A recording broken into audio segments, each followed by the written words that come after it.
Kim Chiu official nang dineklara na boyfriend na niya si Paolo Avellino. Nang pumili si Kim Chiu na buksan ang kanyang puso sa publiko, siya ay lumantad at inamin na ang aktor na si Paolo Avellino ang kanyang opisyal na boyfriend. Ang kanyang pag-amin ay nagdala ng ngiti sa kanyang mukha at tila kapansin-pansin ang saya na nadarama niya sa pag-amin na ito, na ipinakita ang tunay na kaligayahan niya. Matapos ang ilang buwang pag-iingat sa kanilang relasyon, nagpa siya ang aktres na ibahagi ang kanilang kwento sa lahat. Sa mga nakaraang buwan, pinili ni Kim at Paolo na itago ang kanilang relasyon mula sa mata ng publiko. Napagkasunduan nilang panatilihin itong pribado upang mapanatili ang kanilang privacy. Subalit, sa paglipas ng panahon, tila hindi na nila kaya pang itago ang kanilang pagmamahalan at unti-unti silang naging komportable na ipaalam ito sa kanilang mga tagahanga. Ayon kay Kim, ang kanilang desisyon na maging pribado sa kanilang relasyon ay nangyari noong nagsimula sila. Ngunit habang tumatagal,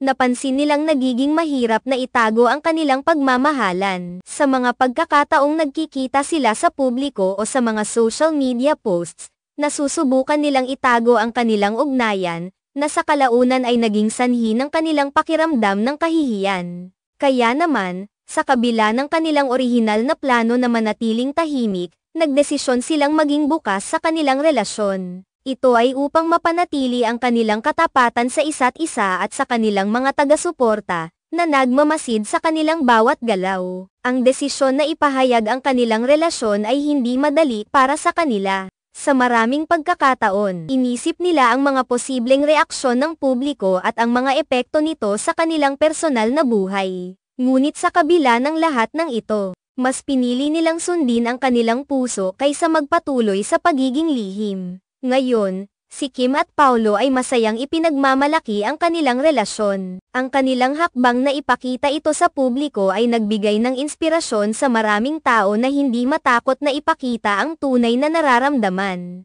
Sa kabila ng mga pagsubok at pag-aalinlangan, nahanap nila ang kanilang sarili na mas masaya at mas komportable sa pagiging bukas sa kanilang relasyon. Tulad ng maraming magkasintahan na nagpa siya ring maging tapat sa kanilang nararamdaman, si Kim Chiu at Paolo Avellino ay nagpapakita ng tunay na pagmamahal sa isa't isa. Ang kanilang kwento ay nagsisilbing paalala na ang pagmamahal ay hindi dapat itinatago o itinatago, kundi dapat ipinagpapakita at ipinagmamalaki. Sa pagtatapos, ang hakbang ni Kim at Paolo na ipakita ang kanilang relasyon sa publiko ay hindi lamang isang pag-amin, kundi isang pagsasakatuparan ng kanilang tunay na nararamdaman. Ang kanilang kwento ay patunay na ang tunay na pagmamahal ay hindi natatakot na ipakita sa lahat kahit nasa harap ng mga pagsubok at panghuhusga.